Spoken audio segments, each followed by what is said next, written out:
Hello, hello. My name is Bob Goodwin, and welcome to the debut episode of Career Club Live here on LinkedIn Live. And so glad that you could join us today. Just a little bit about Career Club. Our mission is to help people get a better job faster. So if you are in job search or actively considering what might be next in your career, or maybe you just want to learn how to build out your professional network better, check us out on career.club. This is a live stream, and so as such, you'll notice on the right-hand side, there's the ability to do chat. We would love to hear from you. So if you're so inclined, just drop in a little note, maybe let us know where you're calling in from. And if you have any questions or comments as we go, we'd love to include you and make this participating with you. I want to do a quick thank you and shout out to my colleague, Heather Zinzer. Heather is the magic behind the scenes here. So the cool branding and just making sure that we've got our act together here technically. Just big shout out to Heather. So thank you. Speaking of technical, this is our first time of doing this on LinkedIn Live. So if there are any technical issues, just work with us here. We'll figure it out together. So with that, I wanted to welcome our guests today. I am over the moon to have my friend and just somebody who I love and respect a ton, Bill Mills, join us today. Bill is the president and CEO of Best Upon Request, a leading concierge service here in Cincinnati, Ohio. And Bill, welcome. Thank you. It's good to be here. Awesome. So depending on how you look at it, Bill either gets the credit or the blame for me being in the whole career consulting strategy business. And we'll get into how that came to be here in a little bit. But I just, as we kind of launch this thing out, I just want to say that, Bill's story is inspirational. The lessons learned from his job search, I think, will be very educational for a lot of folks. As I think about some of the things that people struggle with in career search, I think Bill went through some of those and cracked the code on a lot of them. And so I just know that you're going to get a lot of value out of today. So Bill, what I thought maybe we could do just to kind of help people get to know you a little bit better is go through what I think our mutual friend Rock Robinson likes to call his Fab Five. And so here's sort of the first little learning thing opportunity for our listeners. Our friend Rock Robinson likes to say, people buy from folks they trust, and they trust people they like. And so he's got a neat little format for helping you kind of break the ice.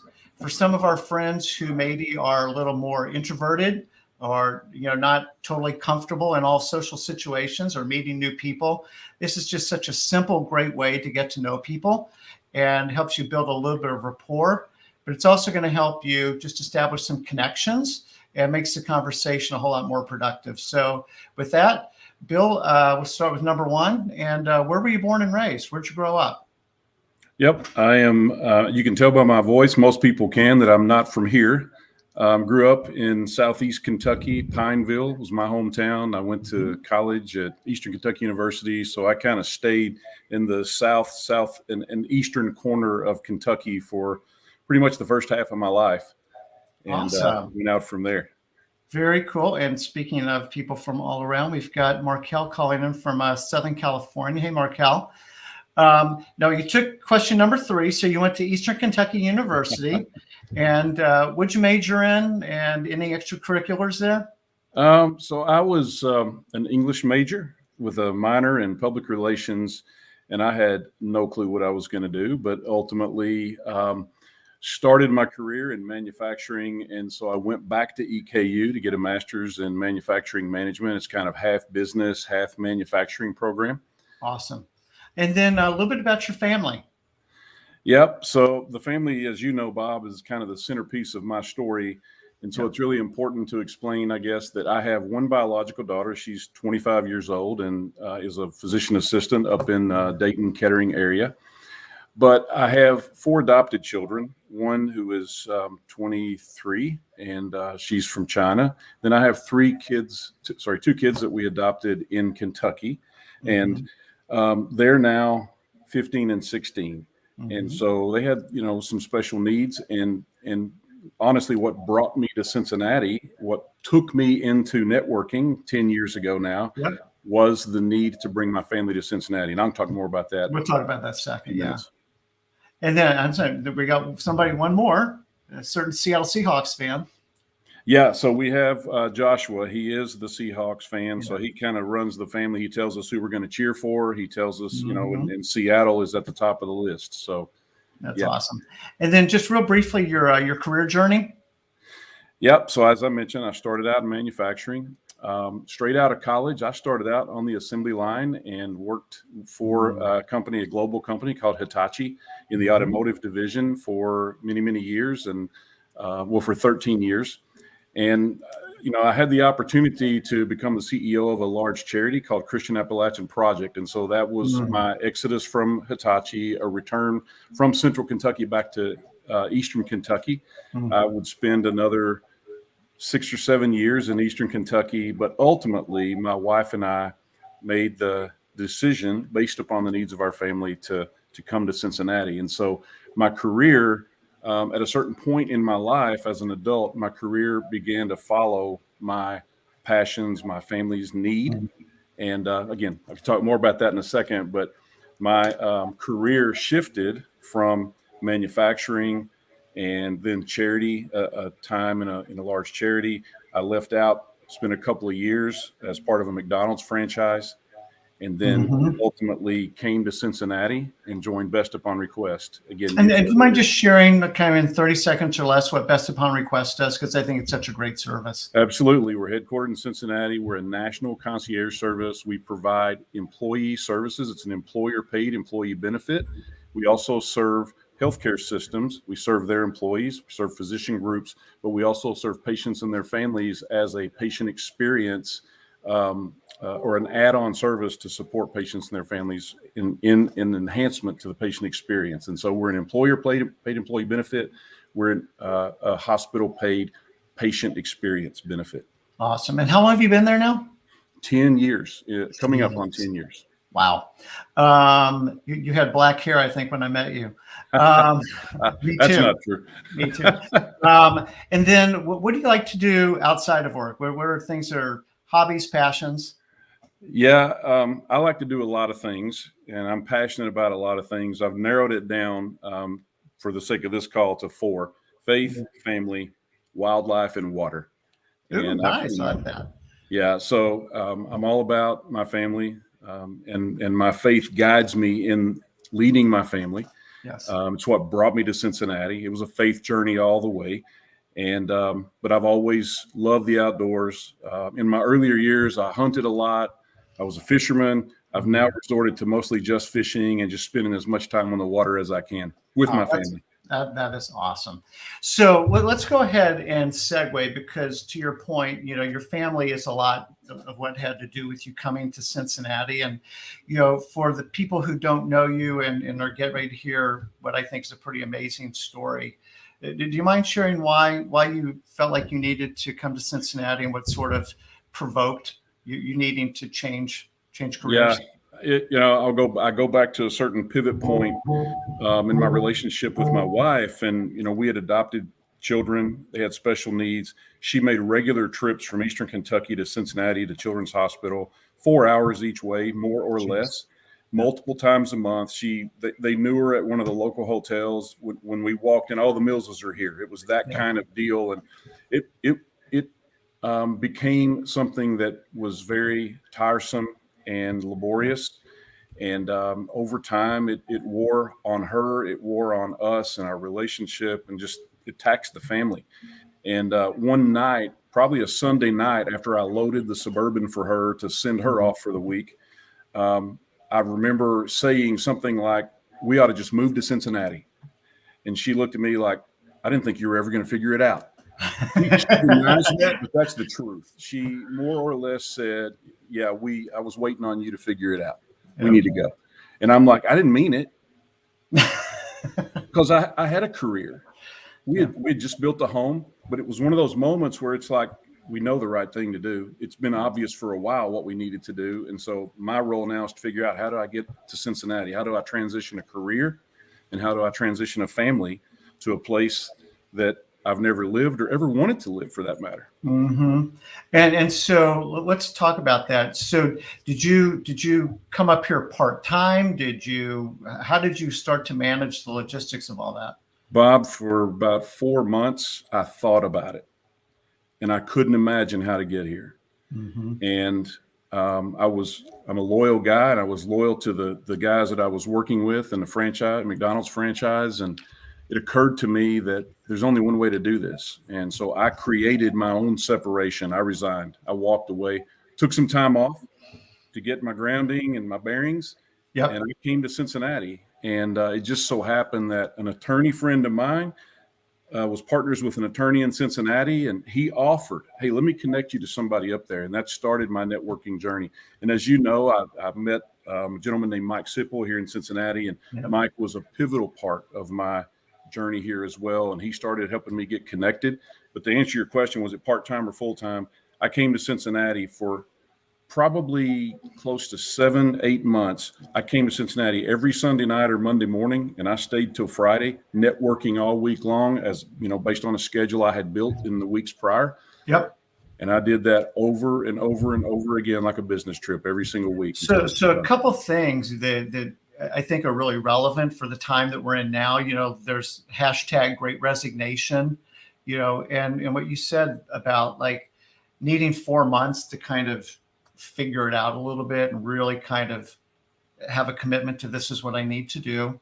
I think that resonates today with a lot of people, right? You know, the pandemic has really kind of been a catalytic event for folks, and like what's really important to me in my life, you know. And I think like a lot of people, they're catching up to I think my family's a lot more important than maybe I've been giving them, you know, for my time. I think that's one. Two is people thinking about doing a career pivot, right? Like I know what I know. Now you'd already pivoted a couple of times, which I think is really interesting and maybe a different topic for a different day. But, you know, I think that part of your story resonates. And then the next piece I really wanted to pick up on, and you were just sort of talking about planning your weeks, and you were here Monday through Friday. I'd love to just sort of dig down on that one a little bit. And how did you get yourself organized, et cetera? It's really interesting. Like I said, I had a couple of people who were pivotal in my journey. And what I would say to your listeners is when you are able to make a connection, someone's willing to invest in you, honor those connections, honor those people. And no matter how many people you meet, you're going to ultimately have a handful of those connections that sort of rise to the top. They have more time, interest, and effort to invest in you.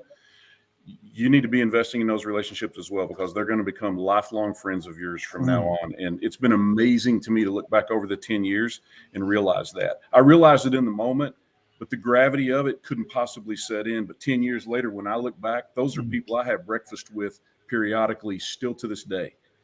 And so you've been doing LinkedIn Live podcasts with people that you met back in the day. Yeah, absolutely.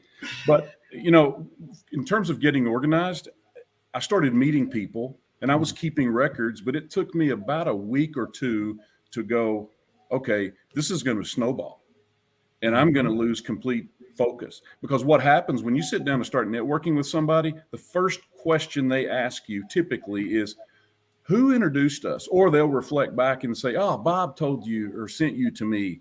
And that's how we got connected. And they want to talk about from the beginning of the conversation, what was the connection point? And I realized very early that people are going to ask me, how do you know so-and-so? Who introduced us? How do you know them?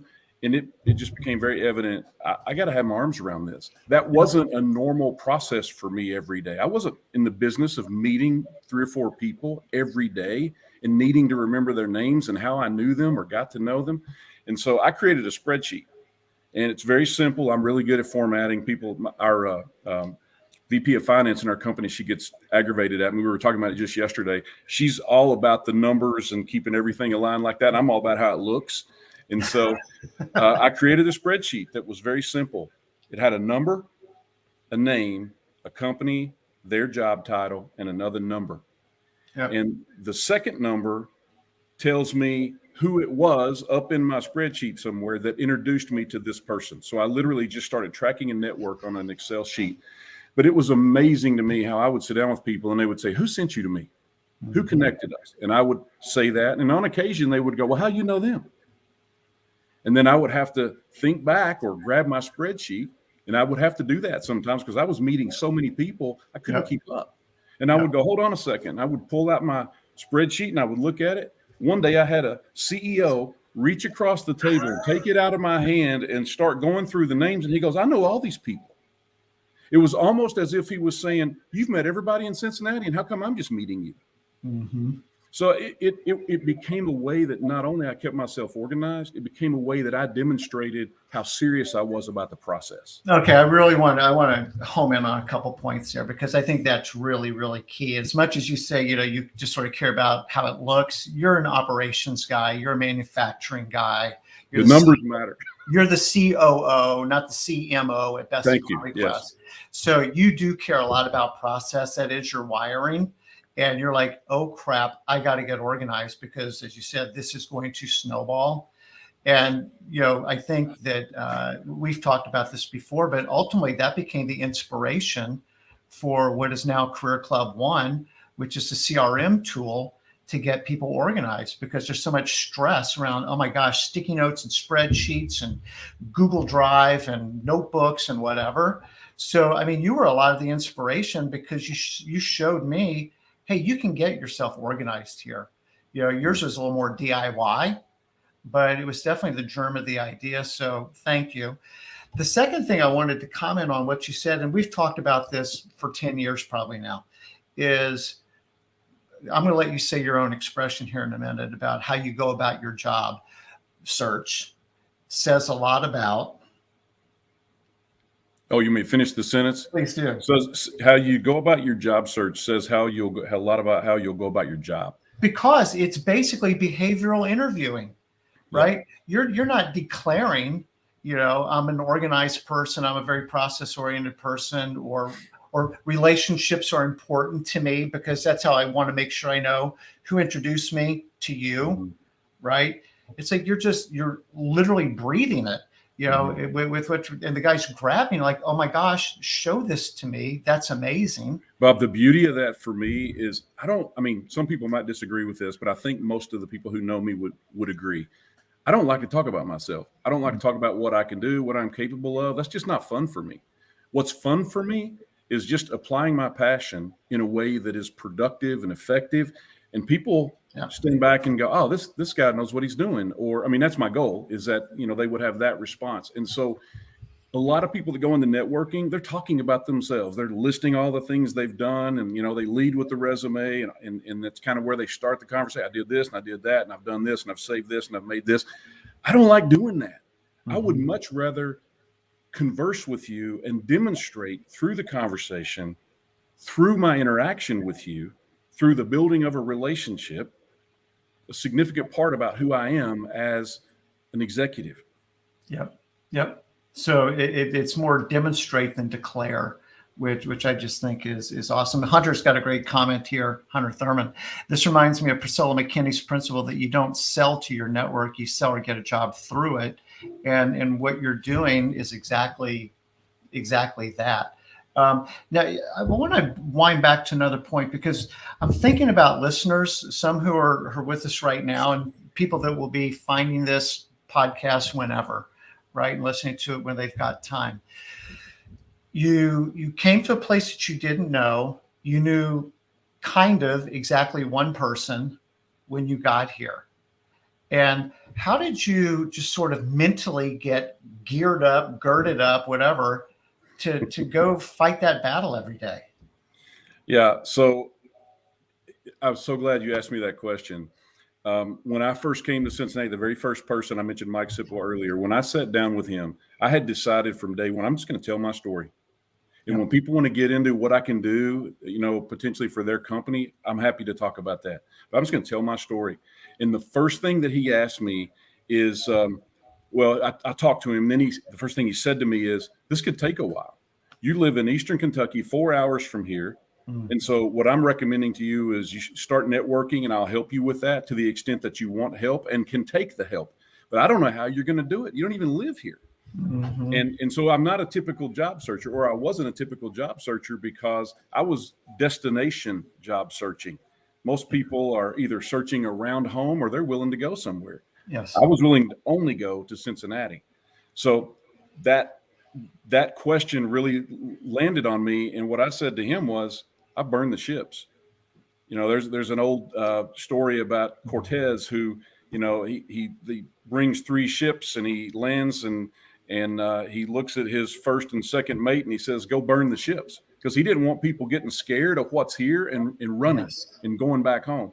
And I literally decided that to begin my job search, that if I'm going to Cincinnati, number one, I'm going to stop doing what I'm doing now, and I'm going to focus solely on that. That's my goal. That's my mission. I don't want any distractions, and I am all in, whatever that means. And I had no idea that it would mean I'd go to Cincinnati every single week and network for nearly 8 months, but I did.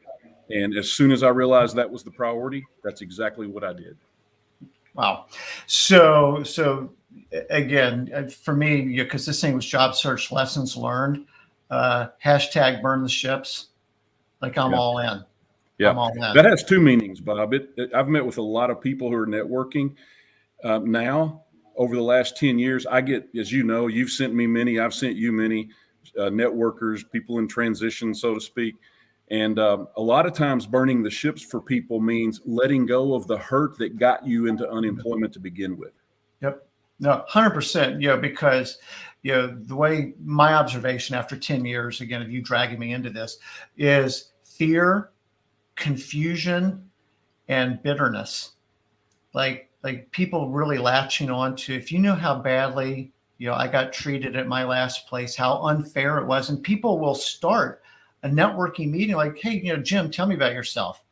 And it's just this, oh my goodness, like you have got to burn that ship and let it go. Because it's infecting how you're communicating and the brand you're building with people. That's not the brand you want to build. But again, back to, this is all behavioral interviewing.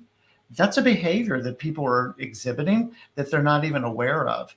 I was speaking with a guy, I don't know, probably 2 years ago now, and first meeting, and he was kind of going down that road. And after 10 minutes of kind of nonstop that, I said, please stop. I have to tell you something. And he like profusely thanked me because nobody had ever told him that before. And the more he reflected on it, he was like, oh my goodness, like I did not know that I was doing that. I can see why so much of my previous efforts have been ineffective, because I was turning people off and I didn't even know it. Plus, it's just not healthy mentally. Like we just have to let some stuff go and move on. So that's awesome. Just super quick, how did you find Best Upon Request? I'm going to guess that concierge services wasn't on your initial target list. So, and you mentioned something earlier I want to come back to, so I don't want to run out of time on a separate point, but you mentioned... We'll run over if it doesn't blow you away. No, I'm fine. You mentioned sometimes people are looking for a job pivot when they're in transition. I wasn't. I saw my skills and what I do and what I know as a transferable skill set. So I wasn't looking to go do something new.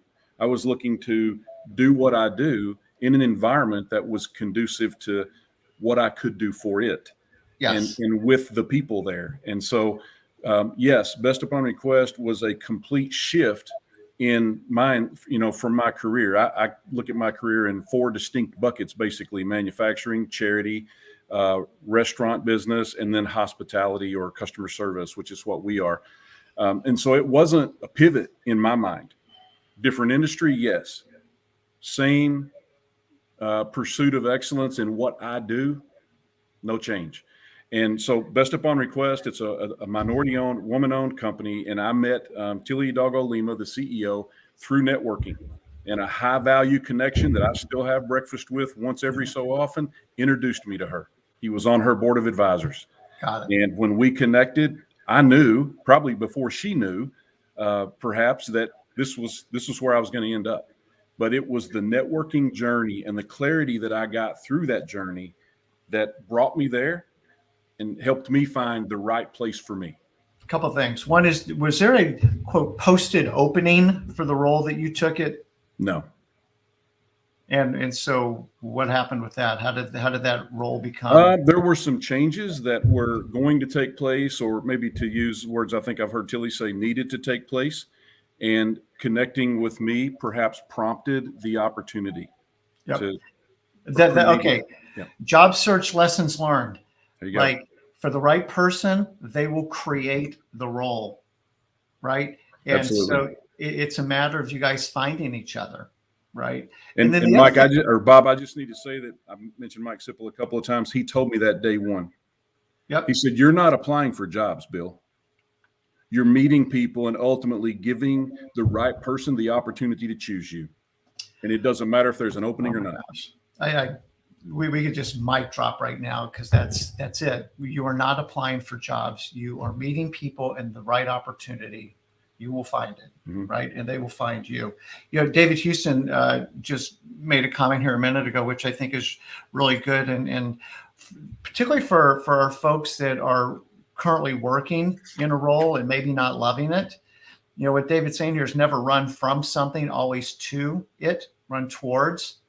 And that's one of the things I will ask people when I'm networking with them is like, you know, David, are you running from that, or are you actually running to that? That's good. You know, and that's can make people a little uncomfortable, but I think appropriately so. It's like, golly, maybe you're right. And if I'm being honest, I probably made a couple career moves where maybe I was more running away from than running to. So I think that's really, really apt. Yeah. You know, and here's Hunter now back on the point about open positions or not open positions, you know, and he's a business owner himself, saying, I've hired lots of people. I can count on one hand the number of times it was for a posted role. And I'm probably the same way myself. So, I mean, just please don't underestimate your value, right? If you know it and you can articulate it and you do the activities, the directed activities, you will find it, and it will find you.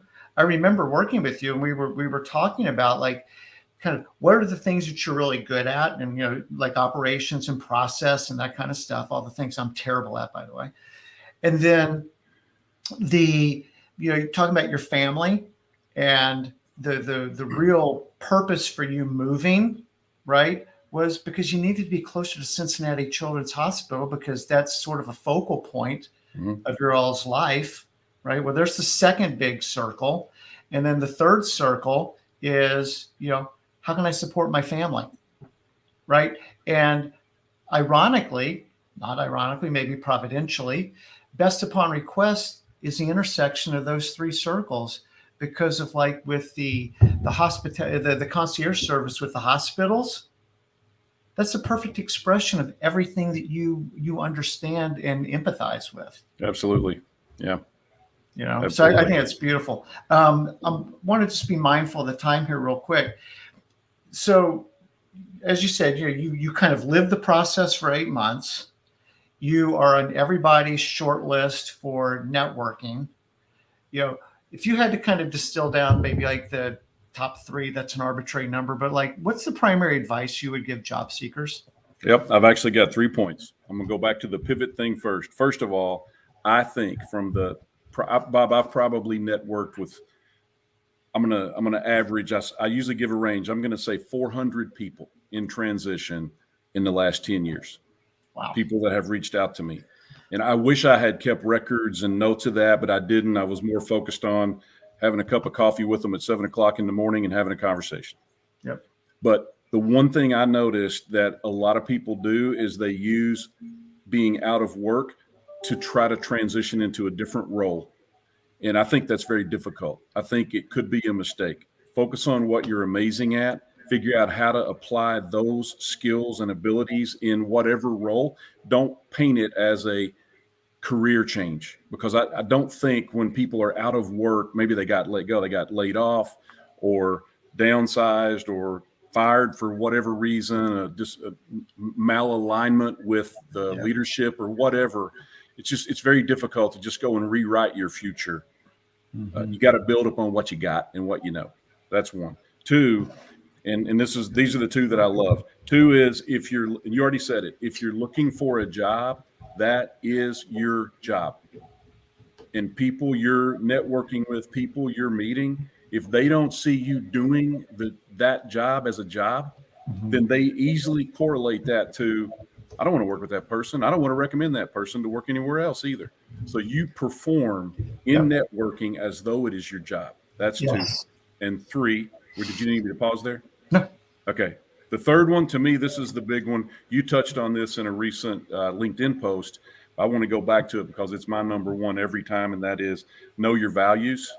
Yeah. Know what is important for you in a role. There's a lot of fluff written about finding the job you love and, make money doing what you love. And I'm not sure I buy into that because that doesn't work for everybody. We need people working on assembly lines, putting things together. We need people delivering the mail. And I can't believe that everybody doing some of those jobs, that's exactly what they would do if they could wave a wand and do whatever they wanted to do. Yeah.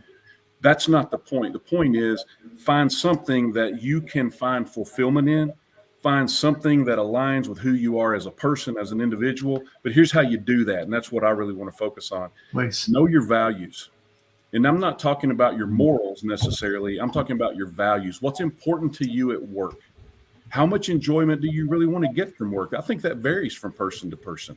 Mm-hmm. How much of a social life do you want to have at work? Maybe you're not somebody that needs a lot of social interaction. It makes you uncomfortable. Figure all that stuff out. But whatever your values are, know them. For me, and just a quick story, my personal values, faith and family.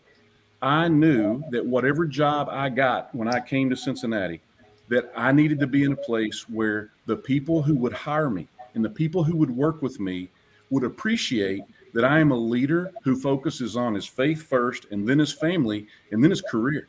And that doesn't mean that I'm not going to do a good job. If I'm focused on my faith and my family, there's a high probability that I'm going to kick my work's tail. I'm going to be serious about it. I'm going to be passionate about it. And so what I did, I built a defense around that. I built a process and I built a prevention, a way to keep myself safe from taking the wrong job. And the way I did that is I did a personal bio and described my family background.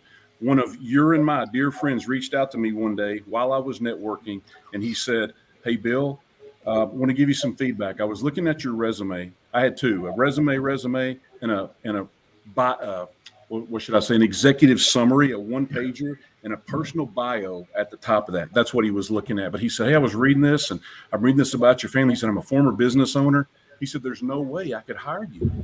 You would bankrupt my medical plan. When I read this, I think about all the struggles you could confront. You'll never be at work." Just telling you the things run through my mind. I just wanted you to know you don't have an obligation to put that on there. And I thanked him, and I said, I'll get back to you. And I called him back in about a week or so, and I said, "Hey, I hope you received this the way I received what you said to me, and that is with gratitude and sincerity. But you affirmed for me that I've got it on there for the right reason, because I don't want to work for somebody that is worried about the cost of their medical plan. I don't want to work for somebody that wouldn't hire me because of that. I don't want to work for somebody who that's what they're thinking is, where's Bill if he's got a sick kid? Frankly, I put in as many hours as anybody. I'm as passionate about what I do and committed to what I do as anybody. If you would allow those things to keep you from hiring me, that's wonderful. Don't hire me. I don't want to work for you." Yes. And so that was my prevention. It was working. Now, not everybody's in my situation. As a matter of fact, nobody else is probably. Figure out what is important to you and build a defense around that. Here's another final data point, Bob. It's unbelievable to me how many people I've seen go into transition, spend 3 or 4 months networking, get a job. 2 years later, they're back out on the street, calling me up again. "Hey, can we get coffee again?" Yeah. Why is that? It's because they didn't have their values aligned with the company they were choosing to work for and who was choosing them. Yep. For me, perfect alignment. I've been here 10 years. And Perfect. I love as much today as I did 10 years ago what I'm doing and the people I'm working with. So that's phenomenal. So I heard build upon what you've got, right? Finding a job is your job, right? And know your values, because that will bring, and Markel is saying it here as well, that the values will bring your clarity. And if I could just put a little bit of a point on that, because it's what you were just saying, like with the gentleman or whoever, it's like, I don't think I want you working here. Like, you're going to bankrupt my company. Is, we talk a lot about personal branding and stuff like that. And I'm not a huge fan of that. I see people spending too much time doing fluffy things that in the name of personal branding. Real branding, is having convictions or values. I use those terms synonymously, which brings clarity, right? And like Markel is saying, clarity is just like really, really important. And part of what that means is knowing what I am, and it's knowing what I'm not. And I think that what I'm not is at least as important, right? Because that's what's going to keep you from going someplace that's not in alignment with your values. Now you know it when you see it. I'm thinking about this on the fly, but it's sort of the famous, how do they teach FBI agents or Treasury people about counterfeit stuff? They just keep showing them the real thing all the time. You'll recognize not the real thing because all you know is the real thing. If you know your convictions, you'll know when you're not seeing your convictions, when you're not seeing your values being demonstrated by somebody else. That's a great point. So that's phenomenal. Well, Bill, to say the least, you've met and exceeded my expectations. I was so excited about today. It felt like my birthday and Christmas and everything wrapped up into one, because you're one of my dearest friends. I love and respect you. Your story is inspiring with your commitment to your family, how important your faith is, but then the really practical things that you were talking about that I think anybody could walk away with and be able to implement today. So just a phenomenal conversation. I really, really appreciate it. Thank you very much. Likewise on the feelings. I have tremendous respect for you and what you're doing. If I could just one last farewell statement. Give it a go. Colossians 3:23 says, whatever you do, do it as if you're working for the Lord. Work Amen. As if you're working for the Lord. And so a lot of people hear the faith thing and they're like, we don't want that in the workplace, or we want to stay away from it. Let me tell you something. People who are truly committed, you can expect the best from them. And so that's the way I approach everything, whether I'm networking or doing my job or whatever. I'm just going to put it all out there. Amen. Okay. Well, again, that's being true to yourself. And that, I believe, is why you are so successful, not despite. So phenomenal. All right. Thank you very much, Heather. I think we're about ready to wrap up, and I hope everybody enjoyed this. And thank you so much for dedicating a little bit of your day. And Bill, I will see you soon. Bless you. My pleasure. Thanks. Cheers.